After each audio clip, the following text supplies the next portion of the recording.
আজকে 16ই জুন। আমরা এখন কোনারক ওটিডিসি ছেড়ে বেরোচ্ছি।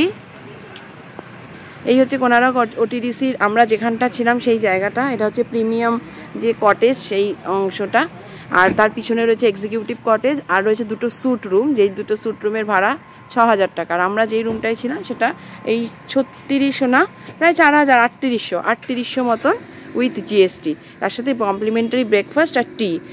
আচ্ছা, আর এই হচ্ছে এখানের গার্ডেন এরিয়া। এখানে চেক ইন হচ্ছে 12টা, চেক আউট 11টা। তো আমরা যেহেতু লং জার্নি করব, আমরা এই 8:30টাতেই ব্রেকফাস্ট সেরে বেরিয়ে যাচ্ছি। এখন 8:30 বাজে।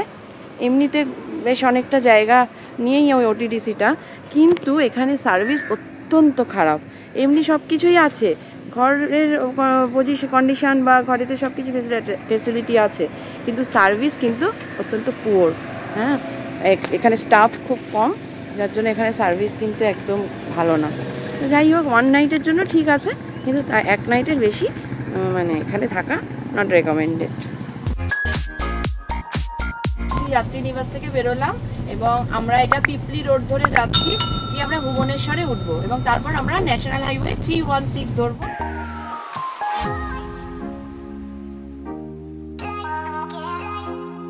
ফেরার সময় আমরা একটু অন্যরকম রাস্তা ধরবো। আমরা পিপলি রোড ধরে গ্রামের রাস্তা দিয়ে ভুবনেশ্বরের দিকে এগিয়ে যাব। আমরা আসলে চাইছিলাম রুরাল উড়িষ্যার একটু ফ্লেভার নিতে।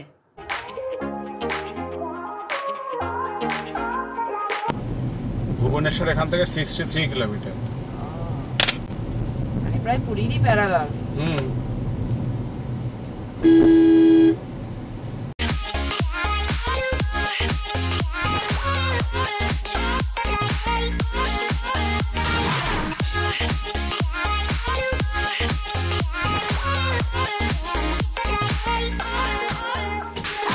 গ্রামের রাস্তা দিয়ে যেতে যেতে এক মজার ঘটনা দেখলাম।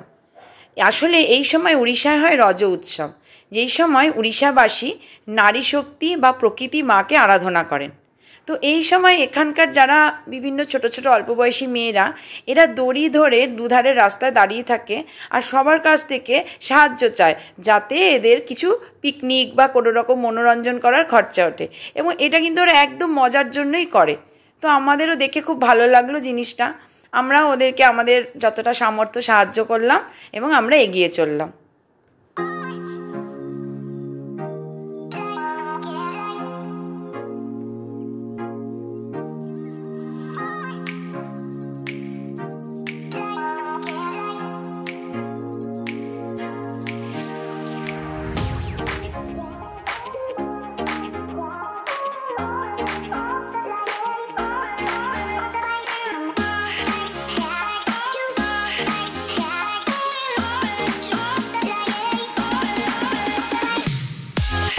গ্রামের রাস্তা পেরিয়ে আমরা স্টেট হাইওয়ে 60তে উঠলাম। স্টেট হাইওয়ে 60 ছেড়ে আমরা নাখাড়া স্কোয়ারে এসে সেখান থেকে ফুল নাখাড়া ফ্লাইওভারের উপর দিয়ে এসে পৌঁছালাম ন্যাশনাল হাইওয়ে 16-এ। এটা কটক আর ভুবনেশ্বরের মাঝামাঝি একটি জায়গা।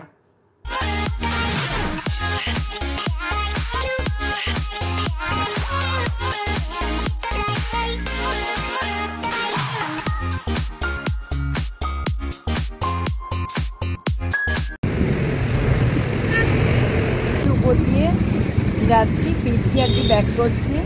বনদী একদম ড্রাই, পাশ দিয়ে ট্রেন ব্রিজ যাচ্ছে, রেল লাইন যেটা, আর এটা রোড। রাস্তাটা খুব কনজেশন, জ্যাম, সামনে হয়তো কিছু হয়েছে।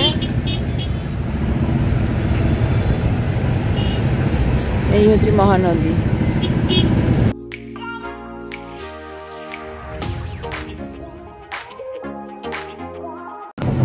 রাস্তাটা দুর্দর্শ, দারুণ দারুণ এসছে এটা।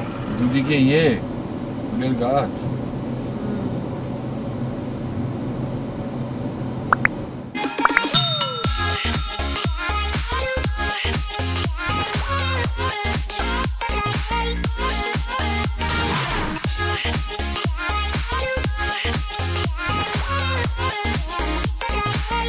এটা আমরা চণ্ডীখোলের উপর দিয়ে এখন যাচ্ছি। এখন বাজে 11টা 45। চণ্ডীখোল জায়গাটা খুব সুন্দর, আমরা আসার সময়ও দেখেছি।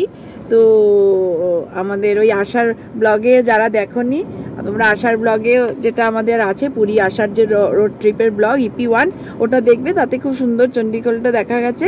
তো এখন আমরা ফিরছি, তো ওই রাস্তা দিয়ে আমরা ফিরছি, চারদিকে পাহাড় দিয়ে ঘেরা, খুব সুন্দর জায়গা। এখন আমরা ভদ্রকের কাছাকাছি একটা জায়গায় নেমেছি চা খাবো বলে। প্রচণ্ড রোদ্দুর, একদম রোদ্দুরে তা মানে হাত পা পুড়ে যাচ্ছে। আমরা এই চায়ের দোকানটায় নেমেছি, এখন আমরা চা খাবো। এখন 12টা বাজে। এরপরে আমরা বালাসোরের কাছাকাছি কোথাও গিয়ে লাঞ্চ করব। এই হচ্ছে ন্যাশনাল হাইওয়ে, এই চায়ের দোকান।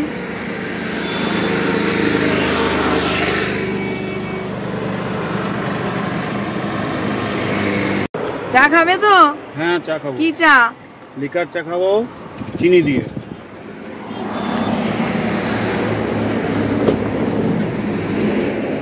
আমাদের আবার চায়ের অনেক রকম ফের আছে। আমি আর বাবা খাবো লিকার চা চিনি ছাড়া, নানার বাবা খাবে লিকার চা চিনি দিয়ে, তার সাথে বিস্কুট। তো এখন এই নানা রকমের চা আমরা খাচ্ছি, বিস্কুটও খাবো। এখন আমরা ভদ্রক টাউন ক্রস করছি, এখন বাজে 1:05। এখনো দেখাচ্ছে কলকাতা পৌঁছাতে লাগবে 5 ঘন্টা, মানে 6 ঘন্টায়, 5 ঘন্টা 59 মিনিট, 6 ঘন্টা এখনো লাগবে। 328 কিলোমিটার বাকি আছে। এই কারণেই লাগবে বলছে, কারণ আমি তো খুব বেশি স্পিডে চালাচ্ছি না। আমি অ্যাভারেজ স্পিড আমার, মানে হাইয়েস্ট স্পিড আমার 76 75 এরকম, তার উপরে তো আমি চালাচ্ছি না। কারণ 80-এর উপরে উঠলে তো আবার এখানে ফাইন করে দেয়, তার জন্য। এখানে রাস্তায় কিছুটা কয়েক কিলোমিটার পরে পরেই স্পিড চেকিং ক্যামেরা আছে, তো তারা সবসময়ই মনিটরিং করছে। এবং যদি কোনো রকম 80-র উপরে প্রাইভেট কার, মানে যে কোনো ছোটো গাড়ি ওঠে, তাহলে পরেই কিন্তু ফাইন চলে আসে, ফাইনের মেসেজ। যার জন্য এটা খুব মানে বেশি রকম মনিটরিং করে। যাই হোক, এখন আমরা ভদ্রক সিটি ডান দিকে ফেলে বালেশ্বরের দিকে এগিয়ে চলেছি। আমরা হয়তো লাঞ্চ বালেশ্বরের কাছাকাছি কোথাও গিয়ে আর কি করবো। এখনো পর্যন্ত রাস্তার কন্ডিশন ভালো, কিন্তু আর কিছুক্ষণ পর থেকে ফেরার সময়, মানে এখানে পুরীতে যাওয়ার সময় দেখেছিলাম যে আর কিছু কিলোমিটার পর থেকে ডাইভারশন শুরু হবে, তখনই টাইমটা লাগবে। প্রচুর ডাইভারশন আছে ভদ্রক থেকে বালেশ্বর অবধি। ভদ্রক ক্রস করছি, আর ভদ্রকে কিন্তু প্রচুর হোটেল আছে, কারণ ভদ্রক থেকে একটা খুব উল্লেখযোগ্য দ্রষ্টব্য মানে স্থান হচ্ছে ভিতরকণিকা অভয়ারণ্য। ক্রোকোডাইলের জন্যই মেনলি মানে বিখ্যাত। ক্রোকোডাইলের সাংঘাতিক এখানে আবার মানে প্রচুর সংখ্যায় ক্রোকোডাইল পাওয়া যায়, আর যার জন্যই ভিতরকণিকাতে সবাই আসে। তো ভদ্রক থেকেই ভিতরকণিকাতে যেতে হয়। ভদ্রকে এসে ট্রেনে ভদ্রক স্টেশনে নেমে এই ভদ্রক টাউন আমরা ক্রস করে বেরোচ্ছি। ভদ্রক স্টেশনে নেমে তারপর ভিতরকণিকা যে অভয়ারণ্য যেতে হয়, এবং তার জন্য ভদ্রক থেকে চাঁদবালি বলে একটা জায়গা, সেখানে আর কি গিয়ে তারপর ওখানেই ফরেস্ট ডিপার্টমেন্ট থেকে এই একটা বোট ক্রুজ করে লঞ্চের মতো হোল ডে। তো ওখানে ব্রাহ্মণিয়ার বৈতরণী নদীর আর কি মিলনস্থলটা কনফারেন্স আছে, এবং ওইখানে একটা অভয়ারণ্য আছে, সেখানে সবাই দেখতে যায়। মেনলি ক্রোকোডাইলই ওখানে প্রচুর, এছাড়া আরও অনেক ওয়াইল্ড লাইফ আছে। আর ওখানে গহিরমাথা অভয়ারণ্য, ওখানে অলিভ রিডলে টার্টেল, এরা শীতকালে ডিম পাড়তে আসে। তো এইগুলো দেখার জন্যই সবাই ভিতরকণিকাতে যায়। এখন আমরা বালেশ্বর থেকে আর এই 55 কিলোমিটার মতন দূরে আছি। ভদ্রক পেরিয়ে গেছি। এখান থেকে Kharagpur 203 kilometre, Balasore 58 kilometre, Kolkata 300 kilometre. এখনো পর্যন্ত রাস্তা স্মুথ। এখন বাজে 1:17, আর দেখাচ্ছে 5 ঘন্টা 47 মিনিট লাগবে কলকাতা পৌঁছাতে, যদি আমরা মাঝে লাঞ্চ করব। আমরা এখন দাঁড়িয়ে পড়েছি hotel star AC and family রেস্টুরেন্টে গাড়ি এখানে পার্কিং করে দিয়েছি। গাড়ি পার্কিং করে এবারে এখন ঢুকছি।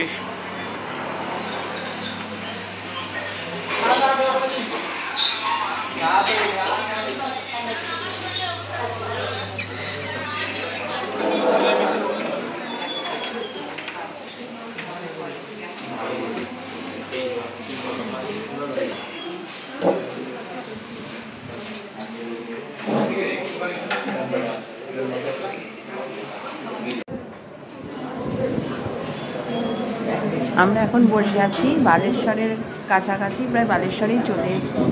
বালেশ্বরের কাছাকাছি একটা ধাবা কাম রেস্টুরেন্ট, সেখানে আমরা এখন অর্ডার দিয়েছি রুটি, চিকেন কষা, মিক্স ভেজ আর তার সাথে লস্যি। খুব গরম। এখন প্রায় 1:30টার মতো বাজে। বালেশ্বর হাটটি এখান থেকে 40 কিলোমিটারও হবে না, 30 কিলোমিটার মতো হবে হয়তো। তো রেস্টুরেন্টে আমরা এখন এসে বসেছি।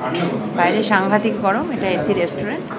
দেখলাম বেশ অনেকগুলি গাড়ি দাঁড়িয়ে আছে, তো দাঁড়ালাম দেখি রেস্টুরেন্টটা কেমন। তো দেখলাম এখানে সবই অ্যাভেলেবেল আর প্রচুর লোক খাচ্ছে। অনেক বাঙালিদেরকেও দেখলাম, বাঙালি টুরিস্ট তারাও খাচ্ছে। আমরাও ঢুকে বসে পড়লাম।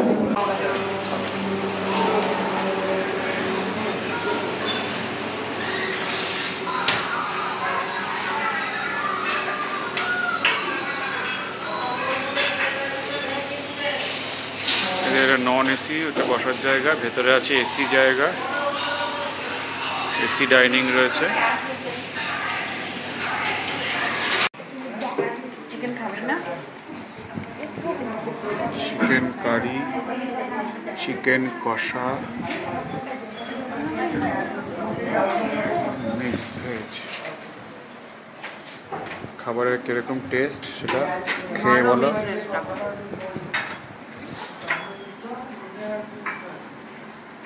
তুমি এটা নেবে? না, আমি এইটা খাবো।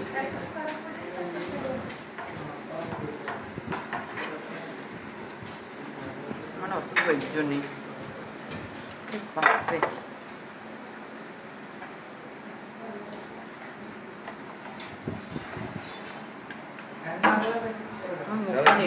হ্যাঁ ও চিকেন খাবে না। বাবা কফি দিয়েছে 6 পিস করে আছে। দেখি 7 পিস আছে। এই না ঝোল আর নেবে না? হ্যাঁ ঝোল তো নেবো, তাও তো বাটি।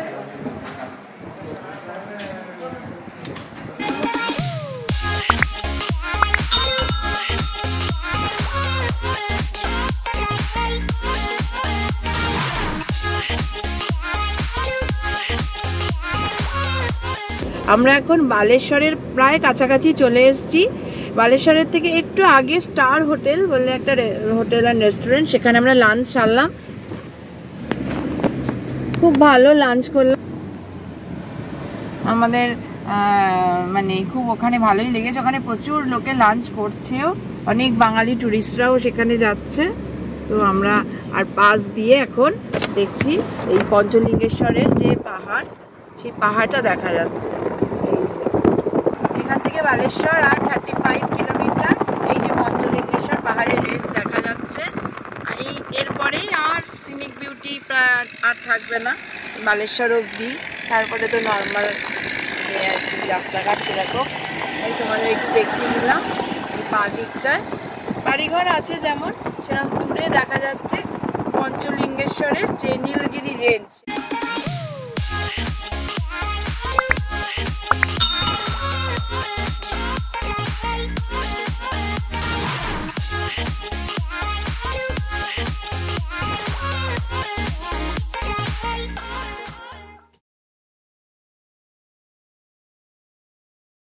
আমাদের 2024-এর পুরীর ট্যুরের গল্প এখানেই শেষ হলো।